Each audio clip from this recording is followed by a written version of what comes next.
We built model cells using gel cubes, agarose gel, and we had a pink indicator called phenolphthalein. It's actually only pink when it's an alkaline solution, pH of, like 7.5, 8, 9, 10. So we dropped them in acetic acid, vinegar, and as the vinegar goes into the gel cube, it contacts the phenolphthalein, and the phenolphthalein goes from pink to clear. So you can see the rate at which molecules diffuse into the cell. All right, so we're going to explore the relationship between surface area and volume, and we're going to look at the advantages that cells have as I guess you could say, as the ratio between surface area and volume changes.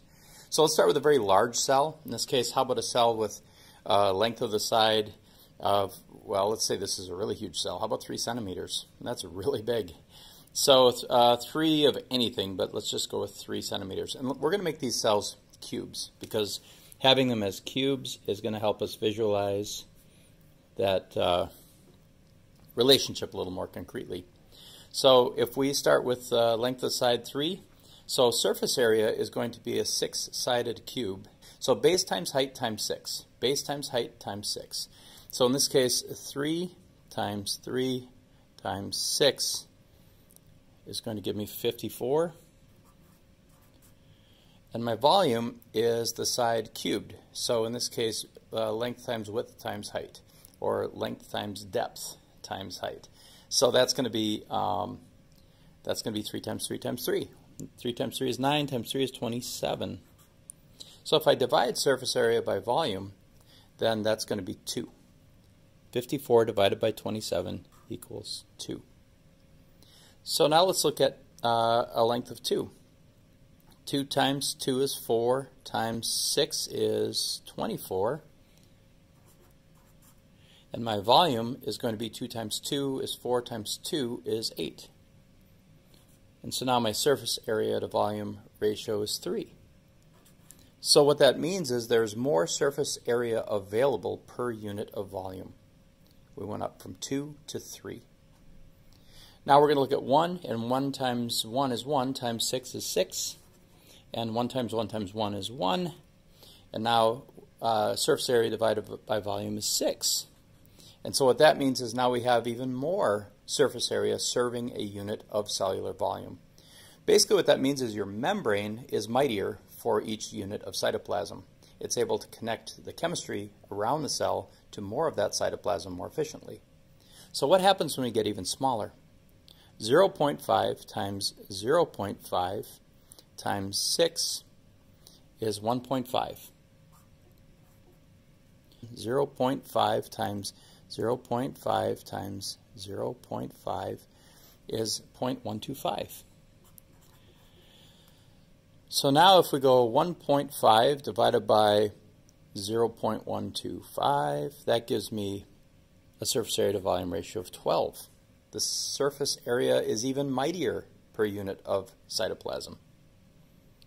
Now 0.25 times 0.25 times 6 equals 0.375, but 0.25 times 0.25 times 0.25 is 0.016.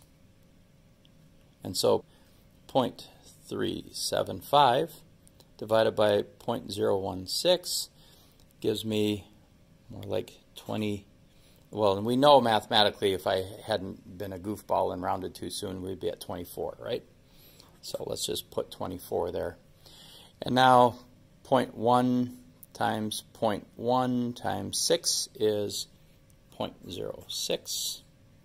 And 0.1 times 0.1 times 0.1 is 0.001. 0.06 divided by 0.001 equals 60.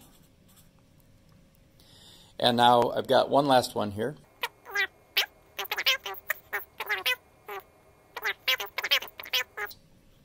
.000125, and if I divide that, That gives me 120. So now I'm just going to make a simple XY axis graph where I go 3, 2, 1, 0.5, 0.25, 0.1, and 0.05. On this side I go 2, 3, 6, 12, 24, 60, and 120. So that is the relationship between the length of the side and then that surface area to volume. Now let's graph it. So if my side measurement is 3, well, my top number is going to be 120. How many squares do I have to work with? 1, 2, 3, 4, 5, 4, 25, 26, 27, 28, 29, 30. Let's use all 30. 120 divided by 30. So each one of these is going to represent 4, increments of 4. So my first one, surface area to volume, is 2. For my next one, it's 3. For my next one, it's 6. And then 12. So we'll go 4, 8, 12. See what's happening here? 0.25 gets me to 24. 4, 8, 12, and do that again. And the next one's going to be 60. Oh man, so I got to go up 1, 2, 3, 4, 5, 6, 7, 8, 9, 10, 11, 12, 13, 14, 15 times 4 is 60. Each square is worth 4. And last but not least, 120 takes me all the way to the top.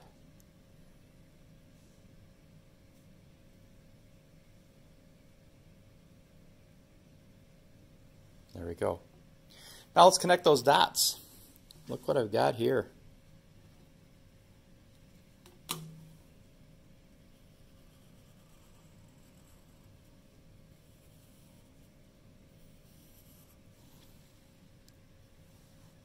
So it seems there is an exponential relationship between surface area and volume.